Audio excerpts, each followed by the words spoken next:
All right, we're here today for our wisdom lunch. I'm Pastor Jim. I'm here from Bay West Church. I'm the lead pastor here at Bay West Church. And what we do at the wisdom lunch is we take the chapter in Proverbs that corresponds with the day of the month, and we just go verse by verse through it. There's no prep for me with this. I just look straight through, and the whole point of this is to show you it's very easy to get into God's Word and read it. Not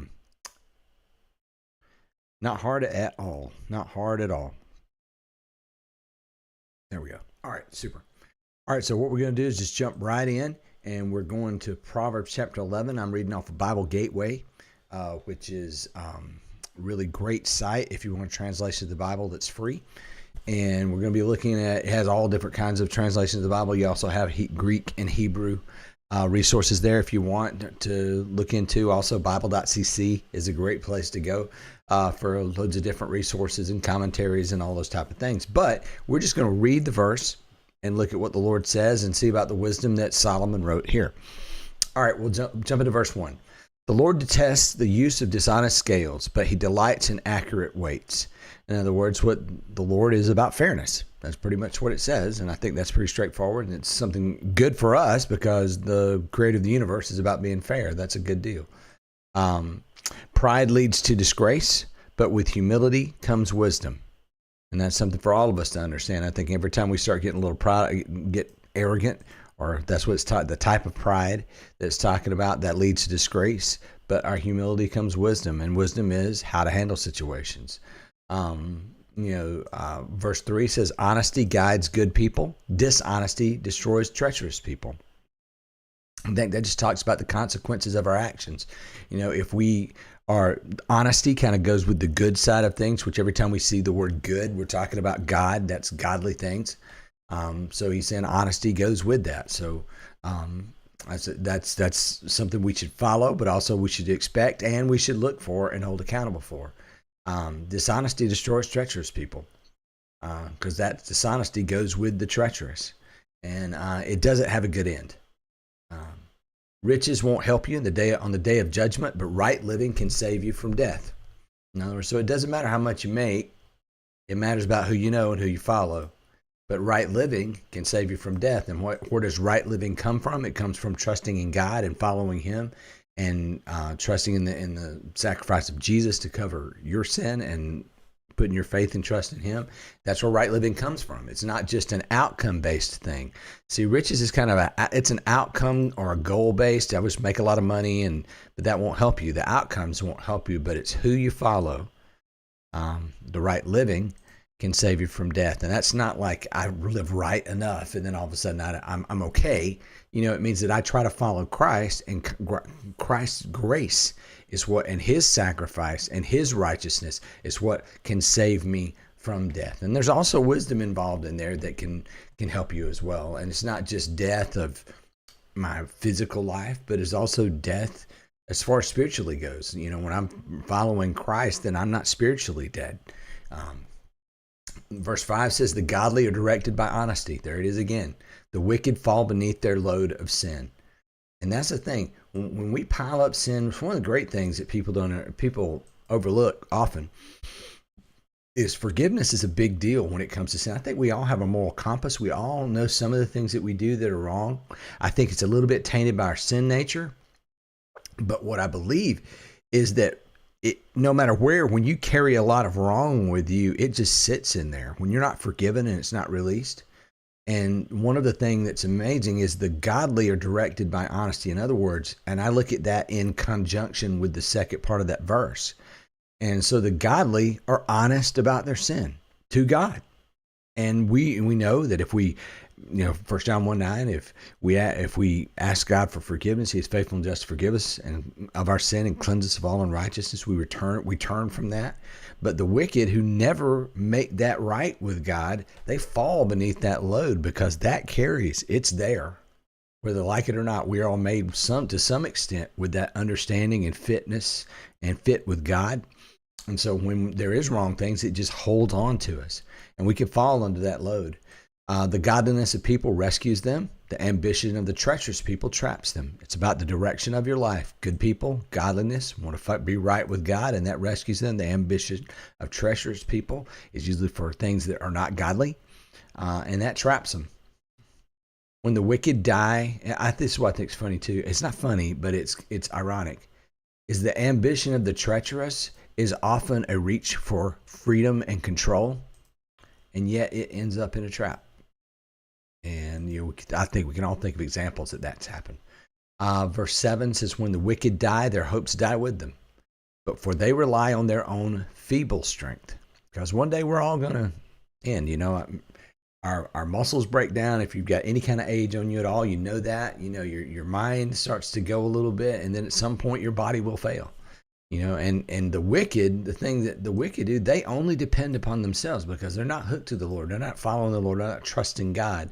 And their hopes die with them right there. I mean, they're always hoping out in the future. Well, maybe I'll make it. I'll figure it out some way. But when they die because we will fail at some point. This physical body will fail. But the verse 8 says the godly are rescued from trouble, and it falls on the wicked instead. With their words, the godless destroy. I always think about this sometimes. The godly are rescued from trouble, and it falls on the wicked instead. That doesn't mean in every instance, no matter what, that any trouble that comes to the godly, then it means it's gonna bypass them and go fall on the wicked. But it just shows a part of how this all ends in the end. I mean, the ultimate truth is that we will be ultimately rescued from trouble. The godly are, and the righteously judged, the people who don't follow Christ, that wickedness, that going against God, that doesn't end well. All that they're not rescued from that in the end. They have a time to be, but that's a choice here. Verse 9 says, with their words, the godless destroy their friends, but knowledge will rescue the righteous. And that knowledge is godly knowledge, obviously, of how to be right with God. And that knowledge is what rescues the righteous. And that's when they're righteous, because they know how to be right with God, and they trust that. The whole city celebrates when the godly succeed. They shout for joy when the wicked die. And I think that's not a great picture. It's kind of one of those realities of life type of a thing. It's not the ideal. I mean, the Bible also tells us we're not to cheer when our enemies lose, or when our enemies aren't in the best place. We shouldn't cheer for that, but at the same time, that is part of what the world is in some ways. There is some recompense there in that little way, right or wrong. Verse 11, upright citizens are good for a city and make it prosper, but the talk of the wicked tears it down. And I think that's interesting. Upright citizens are people kind of who do right. They do right. They're good for the city. They want to make it prosper. But the talk of the wicked, and I think we overlook the talk too much, especially in the days of social media. Man, we can get stuff going that is just wrong. I shared something on my Facebook the other day. It was a quote that someone had pulled partially just for a specific reason to try to misconstrue what someone was saying. And I'm like, that's not godly. If you're going to tell the truth, you tell the truth. And if someone deserves to be held accountable in some way, yeah. If it's within your power or God's put it in your wheelhouse to do it, that's for you. And that's not always, there's some people that do stuff wrong and it's not my business.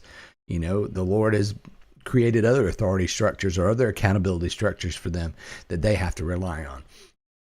But it's the talk so often that tears it apart. When we tell things over and repeat gossip and make things worse, when we spread false things or lies, or we spread hatefulness or insults, all those things, that tears a city apart. It tears a community apart as well. It's foolish to belittle one's neighbor. In other words, they're living next to you. Don't sit there and belittle them. You're going to have to live with them. A sensible person keeps quiet. Sometimes you just better to shut your mouth and keep going. And there's more verses to say about that too, to keep your mouth shut. Verse 13, a gossip goes around telling secrets, and those who are trustworthy can keep a confidence. A gossip goes around telling secrets. Be a person that is not a gossip. Those people that share things that are not theirs to share with people who don't have any business knowing, usually for their own gratification, or their own self-importance. That's not okay. In church, some people do that with prayer requests. You got to be careful with that.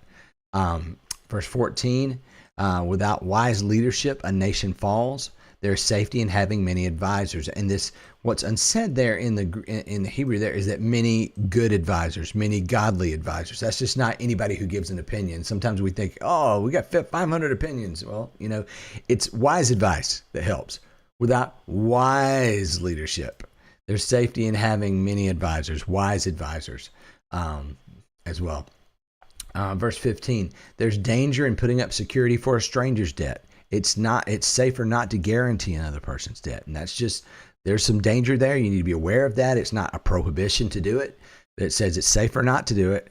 And there's danger in putting up with it. You better account for that. I think of another proverb that talks about how the wise look ahead at danger and take precaution, basically is what the verse says. And the fool just goes ahead and just gets busted upside the head. Well, take precaution here. Verse 16, a gracious woman gains respect, but ruthless men gain only wealth. And I think I think the key part there is ruthless and gracious. I think you gain respect by being graceful with people. I think there are times that you have to hold people accountable, but I think you can also be gracious in how you hold people accountable. It's all how you approach them. Are you looking for them to succeed? Are you trying to hold them accountable so that they become better? And make sure there's not anger mixed in with what you're doing and all those things. Your kindness will reward you, but your cruelty will destroy you. Man, that's a great one right there. That is I think everybody should memorize that. Your kindness will reward you, but your cruelty will destroy you. We should know that, especially online. And, when you deal with customer service and when you deal with people who didn't do something right, it's tough. Driving down the road, somebody cuts you off. Evil people get rich for the moment, but the reward of the godly will last. Why is that? Because when you try to get your riches, your money, your wealth, that stuff will go away at some point. But the reward of the godly, because the reward of the godly is not that they get the same thing, but they are following God. That is the ultimate reward is the relationship with God. When you are following God, that will last. That will last throughout eternity. Verse 19, godly people find life. Evil people find death. And that is you might think, oh man, well that's kind of harsh, but really look at what it's saying. Those who follow God really find true life beyond just existence and breathing. Evil people are those who don't follow the Lord. We have a very narrow version of evil. It all looks like Freddy Krueger or something like that, but it's not, or The Ring or something like that. That's what it looks like, something like those. But evil people find death. Really what it's talking about in biblically, evil are those who don't follow the Lord. When you don't follow God, when you push him to the side and you run your own life, you're not going to find a good end at the end of that. And it goes back to some of the other things we talked about earlier. The Lord detests people with crooked hearts, but he delights in those with integrity. And crooked, that's pretty straightforward. We should try to be people of integrity. That know what that means is being honest even when it costs you. That's hard. That's hard sometimes. And you could hide it and think you could get away with it. It always comes out in the end eventually. If not here, when you meet the Lord, it's going to come out. Verse 21, evil people will surely be punished, but the children of the godly will go free. And what does that mean? Does that mean that just you're going to get a get out of jail free card? No. What it means is that evil people will surely be punished. In other words, those who don't follow God, there is a bad end for that. But the children of the godly will go free. What does that mean? It means when you follow God, you pass on to your children the benefits and blessings that God has for you. Now, that doesn't mean it's just automatic. It doesn't mean, you know what I'm saying? There's a benefit, like if you hang around with someone who is wise and kind, you learn to be wise and kind. There's a benefit that passes on. Their wise wisdom is passed to you. Kindness, they do kind things for you and model that for you. You get free from the punishment of what comes with being evil or against those things. It's not that you just automatically get salvation and you're free and all that type of stuff. But you get a benefit from it is what it says. There's a freedom that comes. Verse 22 says, a beautiful woman who lacks discretion is like a gold ring in a pig's snout. I think we all see that. All right. The godly can look forward to a reward, while the wicked can expect only judgment. The godly, you know what that is? That's being with Christ, and the wicked at the end, it's just judgment. So give freely and become more wealthy, be stingy and lose everything. I don't think people think about that. They think it would be opposite. Be stingy and become wealthy, give freely and lose everything. I think that's how we live a lot of the times, but what God is saying is just the opposite. He often says in the righteous or the godly are always generous. Has good things to say about those who are generous and bad things to say about those or bad ends. And I don't think that is simply God saying, I'm going to do this to you. This is the end of what you have. Here's the final tally of that. I've set up the world to work in such a way that it's that way. So I'm giving you good things to be. Verse 25 says, the generous will prosper, but those who refresh others will themselves be refreshed. I've heard people talk about when you are kind and give to others in their time of need, in your time of need, it's amazing how people come around and help and give to you. Now, you may be that person like, well, I'm always giving to everybody, and it doesn't come back around to me. Just hold on. Hold on. The Lord has a way when we follow the Lord, when we do this in the fellowship of God. See? It's not just willy-nilly for my own benefit. I'm just generous so that I can be prosperous. It's generous because I want to honor the Lord. That's what true generosity comes from. So those who refresh others will be refreshed, will themselves be refreshed. And in that, verse 26 is people curse those who hoard their grain, but they bless the one who sells in time of need. I'm going to hold back. Let's go back to that previous verse. It tells us the generous will prosper. Some people think if I give away all the time, then I should have a lot of money coming back. There should never be a time that my life is not in need. On the journey to prosperous, there are often places where it seems dry and where you don't have all that you need, because often in our limitations and the display of our limitations, God uses that to teach us and add to us in our character.